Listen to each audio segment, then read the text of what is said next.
अस्सलामुअलैकुम। New news की रमज़ान की खुसूसी नशरियात पैगाम रमज़ान और मैं हूँ आपकी मेज़बान नबीहा एजाज और मैं हूँ आपका मेज़बान डॉक्टर उमर आदिल। ख़वातीन और हज़रात, हमारी नशरियात का नाम पैगाम रमज़ान है।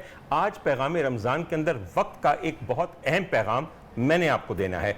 ये मत भूलिए कि मैं एक डॉक्टर हूँ और मैं समझता हूँ कि सिर्फ आप तक मेरा काम दीनी मालूमात नहीं बल्कि तिब्बी मालूमात पहुँचाना भी है। मेरी दरख्वास्त समझ के एक बात कबूल कीजिए। इस वक्त हुकूमत पाकिस्तान ने बेहतरीन इंतज़ाम किया है कि कोविड वैक्सीन तमाम पाकिस्तानियों को लगाई जाए। मैं उसके बारे में चंद अबहाम दूर करना चाहता हूँ। इस वैक्सीन के अंदर कोई ऐसा माइक्रोचिप नहीं है। कोई शख्स आपको कंट्रोल करना नहीं चाहता। आपका तौलीदी निज़ाम इस वैक्सीन को लगाने से कत्तन मुतासिर नहीं होगा। ये जितने अबहाम, जितनी कन्फ्यूजन और जितनी अफवाहें आपने फैलाई हुई हैं, ये आपकी जान की दुश्मन है। इस वक्त ये मुल्क ऐसा मुल्क है जो अपने अवाम को बिला किसी अखराजात के, बगैर किसी मुआवजे के बिल्कुल मुफ्त वैक्सीन लगा रहा है। और आप में से जो लोग ये वैक्सीन नहीं लगा रहे वो बिल्कुल खुदकुशी कर रहे हैं, इसलिए कि एक दफ़ा इस वायरस का अगर आप शिकार हो गए तो यकीन कीजिए, मैंने बहुत बीमारियां देखी हैं, मैंने इससे ज़्यादा तकलीफ से कोई बीमारी नहीं देखी जिसमें हर सांस के लिए सिसकता है मरीज़। अपने हमसाये मुल्क में देखिए, उन लोगों की हालत देखिए। हम उनसे ना फासले में दूर हैं, ना हमारी नस्ल उनसे बहुत मुख्तलिफ है, ना हमारे हालात उनसे बहुत मुख्तलिफ हैं। मेहरबानी से आप लोग अपने आप को रजिस्टर करवाइए और बग़ैर किसी की अफवाह पे ध्यान दिए अपनी और अपने प्यारों और अपने बुजुर्गों के लिए एक मुदाफ़ियत की दीवार खड़ी करें। आप यकीन कीजिए नबिया, मैं आपको बताऊं कि अगर हमने वाकई वैक्सीनेट अपने आप को कर लिया और एक बड़ी मेजॉरिटी ने कर लिया तो चंद माह में इंशाअल्लाह ताला हमें किसी लॉकडाउन की तरफ कभी जाना नहीं पड़ेगा और जिंदगी के तमाम मामूलात शुरू हो जाएंगे। और इसके साथ साथ डॉक्टर साहब, जब तक आप वैक्सीनेशन नहीं लगवा रहे हैं तमाम लोग, उनको एहतियात बरतने की बेहद जरूरत है। बार बार हम ये कहते हैं, वैक्सीन के बाद भी, मास्क लगाएं, हाथों की अपने उसको क्लीन रखें, सफाई सुथराई का अपने घरों में खास जो है वो इंतजाम रखें। बिल्कुल भी किसी चीज को इग्नोर ना करें। अगर कोई मुलाजमीन घर से बाहर आते जाते हैं उनको भी मास्क पहना कर रखें, उनको भी अवेयर करें। बेशक करें। और एक बात आपको बताऊं, मैं ये छोटी सी इंफॉर्मेशन आपको देने लगा हूं। आसान नंबर है 1166 1166। इस पे अपना शनाख्ती कार्ड नंबर डालें। कल से जो 40 साल से ऊपर के अफराद हैं उनके भी वैक्सीनेशन की रजिस्ट्रेशन शुरू हो जाएगी। मैं आपको अपना हाल बताऊं कि मैंने जब वैक्सीन करवाई, वैक्सीन करवाते हुए मैं अपने अस्पताल से निकला, मैं एक्सपो सेंटर गया जहाँ पे जौहर टाउन में मेरी वैक्सीनेशन हुई और उसके बाद सीधा मैं यहाँ के नबीहा के पास बैठ गया। आप यकीन कीजिए, एक बुखार तो दूर की बात है, कोई एक जगह दर्द तो दूर की बात है, मेरे तो दिल को सुकून रहा। ये मैं आपके सामने बात बिल्कुल हालत रोज़ा में कह रहा हूँ और इस महीने में कह रहा हूँ। कोई तकलीफ, किसी किस्म की कोई चीज़ नहीं होती। बहुत छोटी माइनॉरिटी है मरीजों की जिनको शायद कोई तकलीफ हो और उसके भी कई इलाज मुमकिन हमने घर के बुजुर्गों को बहुत रेजिस्ट करते हुए देखा है वैक्सीनेशन की वजह से। तो आप उनको जबरदस्ती, प्यार से या जैसे भी उनकी जिद के आगे अभी घुटने में टेकिएगा। उनको तो आप लाजमी सबसे पहले फर्स्ट प्रायोरिटी पे घर के बुजुर्गों को आप वैक्सीनेशन लगवाएं। और यकीन कीजिए कि आप घर के बुजुर्गों की बात करते हैं, इस मुल्क में अब ये इंतजाम किया गया कि अगर आपके बुजुर्ग जा नहीं सकते, 70 साल से ऊपर हैं, 80 साल से ऊपर हैं, तो घर आके आपको वैक्सीन लगा दी जाए। देखिए, बाकी बहुत सारे पैगाम दिए जाते हैं। जिंदगी की हिफाजत खुदा के दिए हुए इस अनमोल तोहफे की कदरदानी और शुक्रगुजारी है। सेहत का शुक्राना यह है कि आप इलाज करें, एहतियात करें और जो कुछ मुमकिन हो वो ज़रूर कर सकें। आज अगर मेरे और नबीहा के इस पैगाम की वजह से पाकिस्तान के चंद घरों के अंदर भी लोगों ने जाके वैक्सीन लगवाई तो हम ये समझेंगे कि हमने उनकी जान बचाई, और इससे बेहतर क्या बात होगी। बिल्कुल। और जहां पर आपने इतना प्यारा पैगाम दिया है, आई होप सो कि हम इस पर अमल भी कर सकें। किचन से बड़ी खुशबू अभी से आना शुरू होगी है। हुमा जनाब किचन में इस वक्त कुकिंग कर रही हैं, उनसे हम जानेंगे कि वो किचन में क्या बना रही है। लेकिन सबसे पहले तारुफ कराते हैं हमारे आज के जो मेहमान हैं। अच्छा भाई, नबीहा को तो किचन से खुशबू आ रही है और मुझे अपने दाएं जाने बैठे हुए मेरे दोस्त और इस मुल्क के एक नाबग़ाए रोजगार फनकार, गुलकार और कव्वाल की खुशबू आ रही है। हुजूर वाला, जो फ़न की खुशबू है वो तो ऐसी है कि इंसान को पागल कर देती है। हमारे आज के प्रोग्राम में हमें बेइंतहा खुशी है कि एक ऐसे साहब आए हैं कि जो दीवाना बना देते हैं अपनी कव्वाली से, अपनी गायकी से। जनाब शेर मियां दा कव्वाल साहब तशरीफ रखते हैं और मैं हमेशा से कहता हूँ, खुशगुलू होना एक बात है वो तो होते ही हैं गुलूकार, मगर अगर खुश रूह हो तो सोने पे सुहागा है और सह आदशा दो आदशा मज़ा है। तो जहाँ तक इनका ताल्लुक है, और आज इतने बरसों बाद मुलाकात हुई जिसमें हम दोनों की नीयत का खलल नहीं है, ये कुछ हालात और कुछ हासदीन की वजह से ऐसा हुआ है। बाहर तो वो भी अपनी जगह माशाल्लाह बहुत उम्दा सेहत मेंटेनेंस के साथ कायम है, जो कि मेरे लिए बड़ी खुशकुन बात होती है। हजूर वाला मैं तुहाडा सिर्फ सामे नहीं, तुहाडा खुश तारीफ खुशी चाहना भी है, क्योंकि डॉक्टर हैं, अहमद बोलो सर। जब मैं किसी फनकार को बहुत मोटा होते देखता हूँ तो ये सोचता हूँ कि या अल्लाह ये बंदा ज़ाया कर रहा है, ये चुनीदा आदमी है, खुदा ने इसको सलाहियत दी, अपनी जान की हिफाजत नहीं करेगा तो गले की क्या करेगा। सर फरमाइए कैसी तबीयत है? पहले तो अस्सलाम वालेकुम डॉक्टर साहब, वालेकुम अस्सलाम। आपको भी अस्सलाम वालेकुम, देखने वालों को भी। तो मुझे बेहद खुशी हो रही है जब आपका मैंने सुना कि आप उसको होस्ट कर रहे हैं, और इनका तो घर से मैं यानी खुश चला हूँ कि आज मैं अपने डॉक्टर साहब से मिलने जा रहा हूँ। ये तो प्रोग्राम चलो वसादत बना आपकी, लेकिन आप वो कहते हैं ना एक वो मकाम रखते हैं ऐसा कि जब भी मैं आपको टीवी पे देखता हूँ मुझे बहुत अच्छा लगता है। जी आपकी इनायत है बिल्कुल, वरना सर आप लोगों को सुन के जो कुछ मैंने सीखा उसकी वजह से दुनिया समझती कि मैं कोई बहुत बड़ा म्यूजिकोलॉजिस्ट हूँ।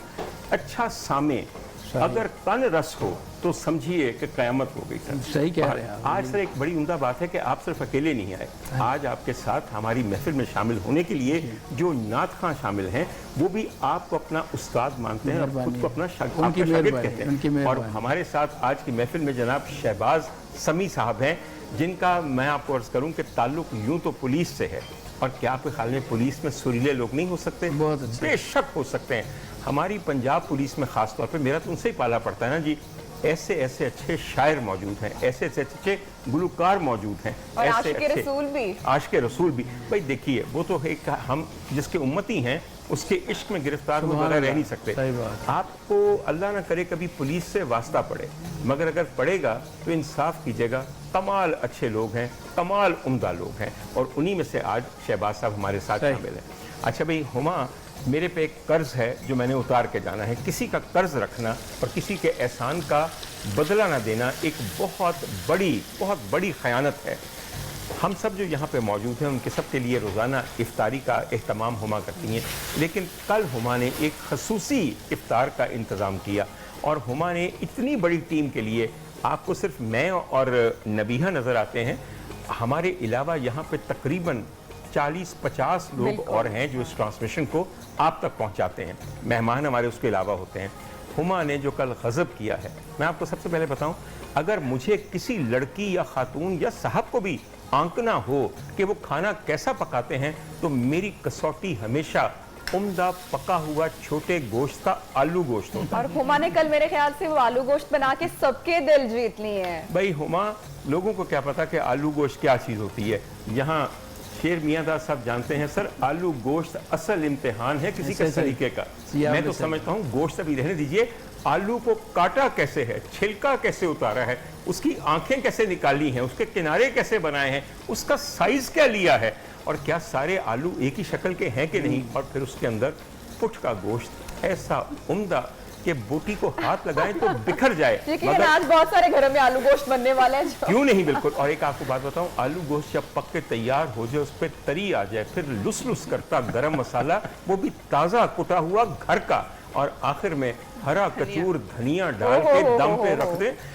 हुमा, कल तुम्हारे आलू गोश्त के 10 में से 11.25 नंबर थे। बहुत शुक्रिया, मैं आपको वाकई सच पसंद बोल रहा है। हूं। वैसे पहले ज़माने में जो बादशाह हुआ करते थे वो अपना खानसमा जब रखने लगते थे तो उसको कहते थे आलू गोश्त बनाओ। देखो हम बादशाह ना सही, लेकिन आज के ज़माने के वो तो शहजादे तो समझ सकते हैं। क्यों मलके आलिया, तुम्हारा क्या ख्याल है? बिल्कुल, जो आलू की आपने को मंजर कशी की है, मेरे ख्याल से अब सारी खवातीन घर में सोच रही होंगी कि उनका साइज जो है वो दुरुस्त होना चाहिए। तो हुमा बहुत खूब। कईयां दे रोजे तो रहणगे।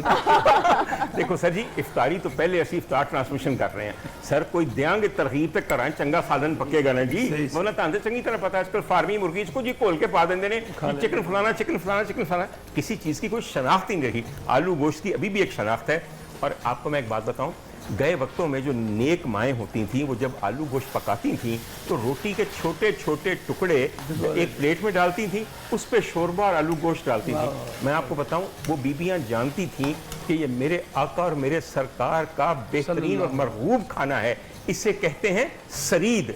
टुकड़े टूटे हुए हों, उस पर शोरबा और गोश्त डला हुआ हो, ये सुन्नत बन जाती है। कुर्बान जाऊं उन माओं के ऊपर कि जिन्होंने बच्चों की खुराक में भी सुन्नत और रग़बत नबी को मलूज़े खाते रखा। इस मौके पर सर, जब मेरे सरकार का जिक्र शुरू ही हो गया है, उनकी नात को शामिल कीजिए, बात कहीं से कहीं पहुंच जाएगी। सुभान अल्लाह। Thank you so much doctor साहब। मेरी फर्स्ट टाइम मेरी आपसे मुलाकात है और मैं बड़ा इम्प्रेस हूँ। आप जितने खुद खूबसूरत हैं उतनी ही खूबसूरत आपकी स्पीकिंग पावर है। और आज मेरे उस्ताद मुकर्रम तशरीफ़ फरमा है तो मेरे लिए आज करम वाला बाम है।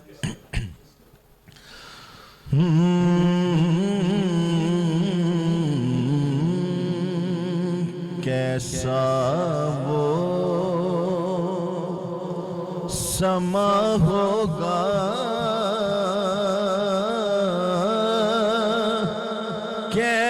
कैसी वो घड़ी होगी जब पहली नजर के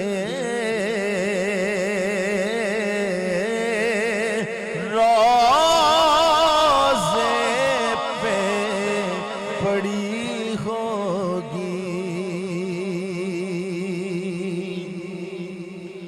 कुछ हाथ ना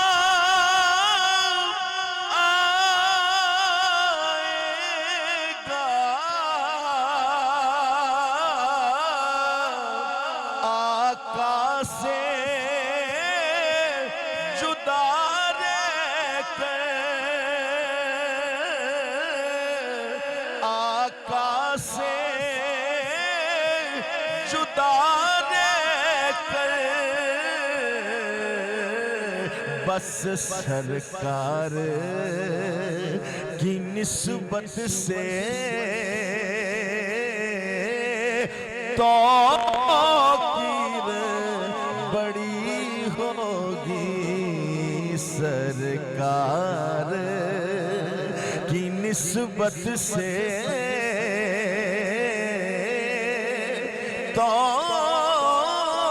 तौकीर बड़ी होगी। और किबला खान साहब काबिल गौर शेर है कि वाबस्ता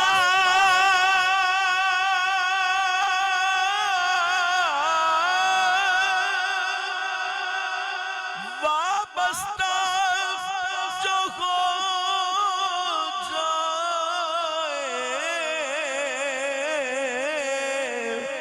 सरकार के कदमों से, सरकार के कदमों से फिर हर चीज जमाने की कदमों में पड़ी होगी। हर चीज जमाने की कदमों में पड़ी होगी। और हासिल कलाम शेर हुजूर की बारगाह की हाजिरी है। मैं खूबसूरत आपकी समातों के हवाले करता हूँ डॉक्टर साहब कि क्या सामने जाकर हम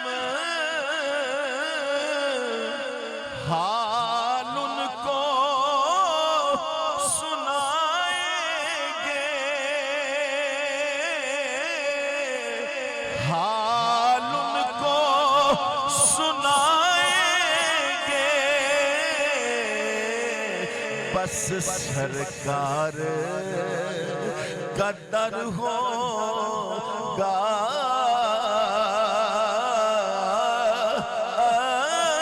अश्कों की लड़ी होगी। सरकार का डर होगा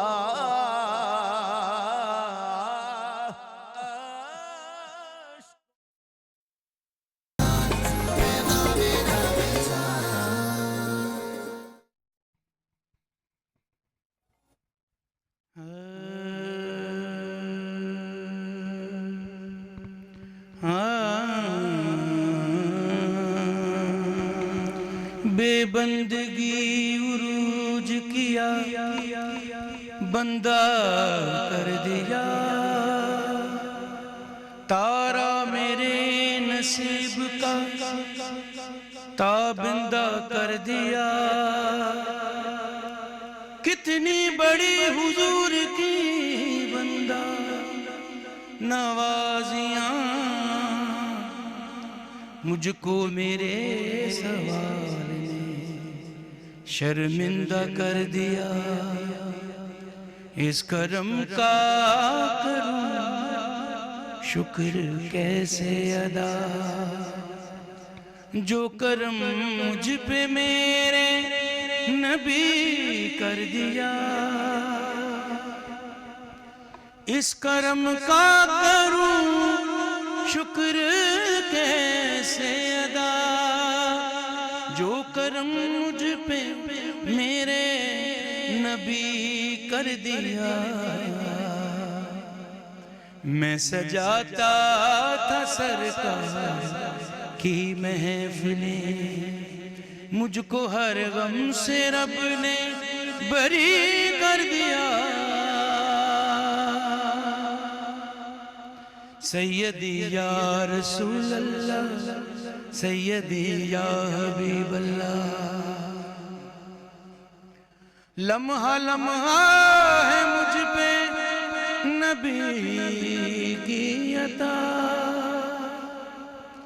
लम्हा लम्हा मुझ पे नबी की अता। दोस्तों और मांगू मैं अल्लाह से क्या ये कम है कि मेरे खुदा ने मुझे अपने महबूब का उम्मती कर दिया। और जिक्र सरकार की है बड़ी बरकतें, जिक्र सरकार की है बड़ी बरकतें।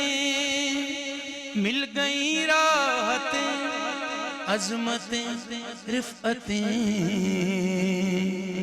मैं गुनाहगार था, बेअमल था, मगर मुस्तफ़ा ने मुझे जन्नती कर दिया। इस करम का करूं शुक्र कैसे अदा। सर बात इतनी है कि अगर एहसास हो जाए कि जो कुछ आपने पढ़ा है इस कर्म का कैसे शुक्र अदा करें, कर नहीं सकता। नबियों ने इंतजार किया कि मेरे आका आए, सर राहिबों ने इंतजार किया कि हम उनका जमाना पाएं तो उन पे ईमान लेकर आए। बुहीरा ने, नस्तूरा ने, आप यकीन कीजिए लोग दूर दूर देश से चल के मदीने आए कि सरकार के हाथ पे बैठ करें, ईमान कबूल करें। और एक हम हैं, एक मुसलमान घराने में पैदा हुए तो वालिद साहब ने जाके मौलवी साहब को बुलाया और पहली चीज जो हमारे कानों में पड़ी है वो अजान है। और उसके बाद आप ये सोचिए कि मौला का करम ये है कि हमें अपने महबूब का उम्मती कर दिया ता हयात भी। अगर इसके लिए आप शुक्रगुजार रहें तो मेरे ख्याल में इस करम का शुक्र अदा नहीं किया जा सकता। बेशक आपने सही कहा सर, कलाम सिर्फ सुनने की चीज नहीं समझने की चीज है। जब समझ आ जाए तो फिर इंसान जो दाद देता है वो गाने वाले को, पेश करने वाले को तो देता है, लिखने वाले को तो देता है, मगर अपने परवरदिगार को भी देता है कि जिसकी शान बयान की है और आप एक करम बयान किया है। ख़वातीन हज़रात, ये सिलसिला और ये महफिल आगे चलती रहेगी। आप जानते हैं कि हमें गाहे बगाहे वक्फा लेना पड़ता है। इस वक्फे में आपको चाहिए ये कि जो कुछ अभी सुना है उस पर गौर कीजिए, और अगर गौर करने के बाद समझ आ जाए तो यकीन कीजिए कि शुक्राने के सजदे में चले जाइए एक एक नेमत के लिए। और सबसे अव्वलीन नेमत तो ये है कि हम सिर्फ किसके उम्मती कहलाते हैं, वो जो कि सारी सारी रात अपने खुदा के आगे हमारी बख्शिश के लिए आंसू बहाते थे। ख़वातीन हज़रात, शुक्र अल्हम्दुलिल्लाह, शुक्र अल्हम्दुलिल्लाह, शुक्र अल्हम्दुलिल्लाह, शुक्र करते हुए जाइए और शुक्र करते हुए आइए। सुभान अल्लाह।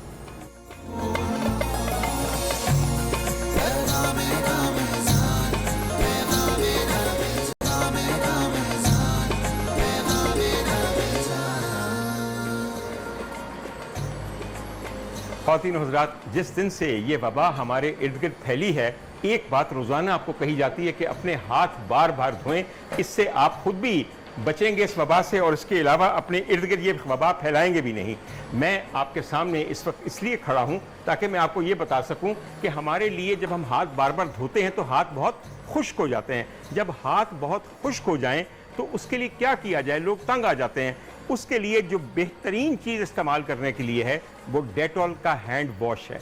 इसके अज्जा में ऐसी चीज़ें शामिल हैं जो कि जरासीम कुछ तो हैं मगर साथ साथ आपकी जिल्द के लिए मॉइस्चराइज़र का काम करती हैं। और जब आप डेटॉल से हाथ धोते हैं तो आपको कतअन ये फिक्र नहीं होना चाहिए कि किसी किस्म के भी जरासीम आपको तंग करेंगे या आप ये समझें कि कोई और चीज़ जब वायरस आप पे फिट करेगी, और साथ हाथ भी आपके बिल्कुल ठीक ठाक रहेंगे। अच्छा, एक बात और आपको बताऊं, डेटॉल की मुकम्मल रेंज है। डिसइंफेक्टेंट स्प्रे खुशबूदार भी है, जरासीम कुश भी है और तमाम ऐसी सरफेसेस के लिए जिनको आप ये समझते हैं कि आप साफ करना चाहें। आजकल मेरे घर में यकीन कीजिए जो कपड़े धोए जाते हैं, मैं वॉशिंग मशीन के अंदर खुद 2 कैपफुल्स ऑफ डेटॉल सोल्यूशन भी डालता हूं। आपके कपड़े भी तो मैले होते हैं, दुनिया के सामने आते हैं, लोग उनको हाथ लगाते हैं, तो धुलाई के पानी में भी थोड़ा सा डेटॉल इस्तेमाल कीजिए, बेइंतहा अच्छा रहेगा। मैं आज हाथ आपके सामने इसलिए धो रहा कि मैंने हाथ इस वक्त से पहले धो लिए क्योंकि मैंने अब अपने बावर्ची खाने की तरफ जाना है। मगर आज आप किसी भी बावर्ची खाने की तरफ जाएं, किसी भी इफ्तार की मेज़ की तरफ जाएं तो आपको पता चलेगा कि वहाँ पकौड़े, समोसे, दही भले या चाट हो या ना हो, वहाँ पे मिचल्स की टमाटो केचप होती है। तली हुई कोई भी चीज़ का लुत्फ़ ही तब दोबाला होता है जब उसके साथ मिचल्स की टमाटो केचप हो। और आप जानते हैं कई बच्चे तो चीज़ें खाते इसलिए हैं कि टमाटो केचप मिलेगी। एक ज़माने में मुझे याद है कि बच्चों को बहुत मना किया जाता था कि गला ख़राब हो जाता है। ऐसी कत्तन कोई बात नहीं, मैं एज अ डॉक्टर बता रहा हूँ आपको, अगर मिचल्स की टमाटो केचप है तो उसमें बेहतरीन टमाटर हैं जो मिचल फार्म्स के हैं। बस उसमें कोई रंग या और चीज़ें नहीं हैं, अरारोट और आलू और इस तरह की चीज़ें और सिरके और तेज़ाब और कपड़े रंगने वाले रंग, कत्तन ऐसी कोई चीज़ नहीं है। केचप एक मैंडेटरी चीज़ है हर घर में, इसलिए बेहतरीन मेक की काबिल एतमाद मिचल्स की केचप इस्तेमाल करना ही अक्लमंदी है। और जब इफ्तारी हो जाती है तो उसके बाद एक सेकंड यही रुक जाना हुमा, मैंने एक बात तुम्हें कहनी है, खाना परोसना भी एक आर्ट होता है। रुक जाइए, मैं चाय का बता के आ रहा हूँ। इफ्तारी के बाद थकन को भगाने के लिए और एनर्जाइज अपने आप को करने के लिए मीज़ान की चाय इस्तेमाल कीजिए। ये ऐसी पत्ती है कि जब पीने वाला प्याली उठाता तो कहता है कि हर प्याली दिल वाली है, और अगर बना के देने वाली भी दिल वाली हो तो समझिए 2 दिल हैं, एक मीज़ान के, एक उसका। मैं जो बात आपसे कह रहा था, और समझिए हुमा, जब इतनी प्यारी खिली हुई खड़े मसाले की एक हांडी पके तो उसे छोटे से बैजवी डोंगे में नहीं डालते। जिस चीज़ में खाना पकाया है शेर साहब, ਉਹਦੇ 'ਚ सर्व करो। खुदा दी कसम, ਹਾਂਡੀ ਦੀਆਂ ਕੰਧਾਂ ਦੇ ਨਾਲ ਜ਼ਾਇਕਾ ਲੱਗਾ ਹੁੰਦਾ ਹੈ ਜਿਹੜਾ ਖੁਰਚਣ ਨਾਲ ਵੀ ਵਾਪਸ ਡੋਂਗੇ 'ਚ ਨਹੀਂ ਆਂਦਾ। ਵਾਰ-ਵਾਰ ਹਾਂਡੀ ਵਰਤਾਨ ਨਾਲ ਹਾਂਡੀ ਦਾ ਜ਼ਾਇਕਾ ਘੱਟ ਹੋ ਜਾਂਦਾ ਹੈ। ਔਰ ਫੌਰਨ ਸਰਵ ਕਰੋ। ਇੰਨਾ ਸੋਹਣਾ ਖੜਾ ਮਸਾਲਾ ਪਕਾਇਆ ਜੇ, ਇਹ ਦੇਖੋ, ਮੈਨੂੰ ਦੱਸੋ ਜੋ ਇਹ ज़्यादा खान का मज़ा है या ਇਹਦੇ ਚੋਂ खान का मज़ा है? हुमा देखो, तुम्हारी तरबियत में कुछ कमी रह गई है, मेरे साथ चंद और रोज़े गुजारोगी ना तो ये कमी पूरी हो जाएगी, मैं तो यही बताऊँ। आपके शागिर्दी में आ चुके हैं। बेटा जी, मैं बताऊँ आपको, सही कह रहे हैं। हर वक्त दूसरे को थोड़ी सी हिदायत दो। आखिर हमें भी तो किसी ने दी। ख़वातीन हज़रात और नबिया, समझिए ज़रा, तनकीद बराए इस्लाह लेनी चाहिए मेरे ख्याल से। ये तनकीद नहीं है, ये मशवरा है। बिल्कुल पहली बात है, मशवरा दुनिया की बेहतरीन चीज़ होती है। अच्छा जी, खड़े मसाले का बीफ बनाया है और इसकी बहुत बड़ी खूबी मैं हुमा से पूछता हूँ। हुमा ने 7 हड्डियों वाला गोश्त, भैया जो हड्डियों का रस और रोगन निकलता है वो महज गोश्त में नहीं है और जायका इस चीज़ का होता है। अच्छा ये बताइए, बीफ किस हिस्से का इस्तेमाल किया? पुट ली है मैंने, पुट, बीफ की पुट ली है, बैक चॉप, बैक चॉप्स, बिल्कुल। और उसको मैंने छोटा क्यूब्स में कटवा लिया था, बहुत उम्दा। हड्डी के साथ ही उसको आपने नॉर्मली करते ही हैं कि वो उतार देते हैं गोश्त साइड से और वो हड्डी अलग कर देते हैं ताकि आपने शायद पुलाव में यूज़ करनी है, लेकिन आपने कहना है जी बहुत ज़्यादा उसको बारीकी से साइड से नहीं उतारना। ठीक है। साथ ही उसके जो है आपने गोश्त कटवाए क्यूब्स में, जो सब्ज़ी है उसमें प्याज है, टमाटर है, लहसुन है, अदरक है, सब चीज़ें जो है वो मैंने थोड़ी रफ कटिंग में ली थी। जिस तरह प्याज है मोटा उसको 1/4 काट लिया था, टमाटर को भी 1/4 काटा था, अदरक को भी स्मॉल चंक्स में, और जो लहसुन था वो तो आपने साबुत ही इस्तेमाल साबुत जवे पूरे के पूरे डाल पूरे जवे इस्तेमाल करने। सबसे पहले मैंने मक्खन और घी दोनों, ऑयल दोनों इस्तेमाल किए। अच्छा, जो हमारा ऑयल हमने कश्मीर इस्तेमाल ऑयल किया है, कश्मीर। बिल्कुल। और आज हमने कश्मीर का प्रीमियम गोल्ड, कश्मीर की एक रेंज है पूरी। ख्वातीन हज़रात, मैं आपको जरा दिखा दूं कि जो प्रीमियम गोल्ड है उसके अंदर सनफ्लावर ऑयल है और इतना उम्दा और लाइट पकता है, और ख़ासतौर पर अगर मक्खन को साथ पकाना हो तो फिर कश्मीर का प्रीमियम गोल्ड बेहतरीन कॉम्बिनेशन। बिल्कुल, और मैंने इक्वल मक्खन और ऑयल ले लिया था ताकि चूँकि बटर मेरे पास क्लैरिफाइड नहीं था, तो उसके अंदर ही जब वो गर्म हुआ मैंने साथ में साबुत लहसुन और अदरक जो थी वो टुकड़ों में कटे हुए डाल दी। जब वो ब्राउन होने लगी मैंने साथ ही प्याज ऐड कर दी। थोड़ा सा उसको टेंडर होने के बाद मैंने टमाटर ऐड किए। गोश्त जो है मैंने अलहदा से साबुत गरम मसाले डाल के गला लिया था, बहुत उम्दा। और साथ जब वो थोड़ा सा मसाले के साथ ही मैंने गोश्त जो अलहदा से यखनी बना ली थी उसकी यखनी के साथ मैंने गोश्त दोनों चीज़ें इसमें ऐड कर दी। दरदरा हुआ जो है धनिया साबुत वो मैंने साथ में इस्तेमाल किया। आप उसको थोड़ा सा सौते करें, बेलन के साथ जो है उसको पीस लें, आपने उसको किसी ब्लेंडर वगैरह में नहीं पीसना। इसी तरह जो है मैंने ज़ीरा ऐड किया उसके साथ, और सिर्फ जो है दड़ा मिर्च इस्तेमाल की है, साथ में काली मिर्च इस्तेमाल की है, नमक टेस्ट के मुताबिक इस्तेमाल कीजिए, साबुत हरी मिर्चें डालिए। जी शेर साहब, मैं एक मशवरा देना चाहता हूँ। जी फरमाइए सर। ये खड़ा मसाला जो है ना, ये बैठे हुए लोगों को दे दें सर। बिल्कुल यही करेंगे। इसको मैं तो बिठा रहा हूँ इस डोंगे में, हालांकि मैंने मना किया था, मगर सोचा कि पहले कट के तानू नाल देना से रख लवा, मगर वो इतने कुछ नहीं बचता। मैंने नहीं पता तुझे क्यों खड़े, क्योंकि मसाला भी खड़ा है। अच्छा जी, इसके साथ टूटी फ्रूटी चाट बनाई है मैंने। बहुत ही मज़े मज़े के फ्रूट्स हैं अवेलेबल। स्ट्रॉबेरी आई हुई थी, इसके अलावा हनी ड्यू मेलन गर्मा था जी, अमरूद आ चुका है, सेब है, केले हैं, अंगूर आ चुके हैं। सब चीज़ें मैंने इस्तेमाल की हैं। मगर टूटी फ्रूटी ये तब हुई जब इसके अंदर एक खास चीज़ डाली गई। आप ये सब्ज और सुर्ख टुकड़े देख रहे हैं, इसे कहते हैं अशरफी का मुरब्बा। और अशरफी ये कोई सोने की अशरफी नहीं होती, ये अशरफी होती है पेठा, जिसको फूड कलर देके ये 2 रंग किए जाते हैं। इसी वजह से मुरब्बा बनाने की टूटी फ्रूटी चाट। जी नबीहा, कब से आपके दिल में था कि एक फरमाइश आपने करनी है? बिल्कुल, बहुत दिनों से थी। और खान साहब, अगर आज आप ये खाना तो शायद मिस कर दें, लेकिन आपकी मौजूदगी में एक कलाम है जो मैं मिस नहीं करूंगी और बहुत दिनों से मेरे लबों पर है, तो मैं चाहूंगी उसकी फरमाइश आपसे करूं। तो कुजा मन कुजा।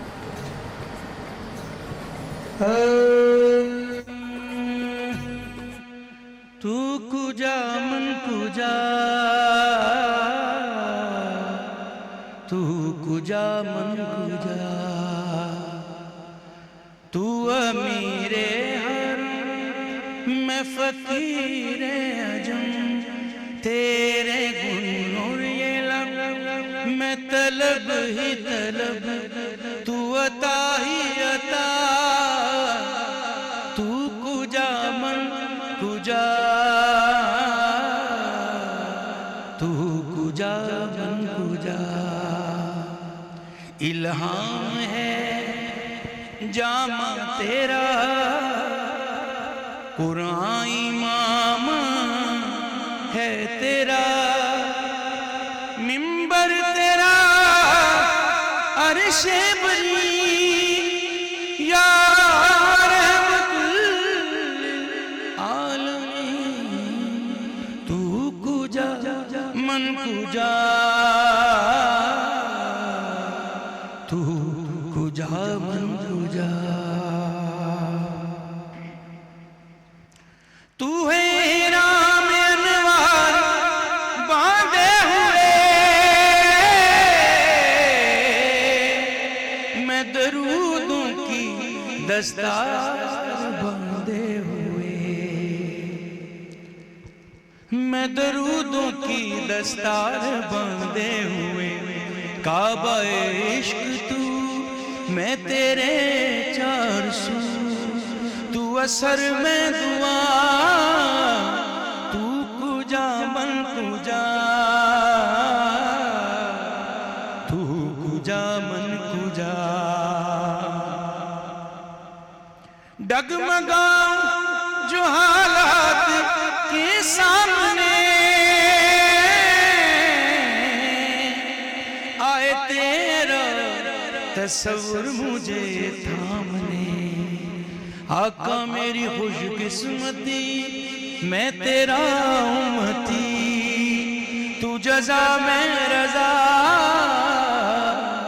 तू कुजा मन कुजा,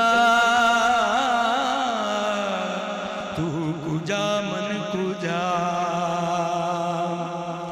तू हकीकत है मैं सिर्फ एहसास हूँ, आका तू समंदर में भटकी हुई प्यास हूँ। है मेरा घर खाक पर और तेरी राह गुजर, मेरा घर खाक पर और तेरी राह गुजर। सिदरतुल मुंतहा तू कुजा मन कुजा, तू कुजा मन कुजा। तू अमीरे हरम मैं फकीरे अजम, तेरे गुलनुर ये लब मैं तलब ही तलब। आका तू अता ही अता, तू कुजा मन कुजा, तू कुजा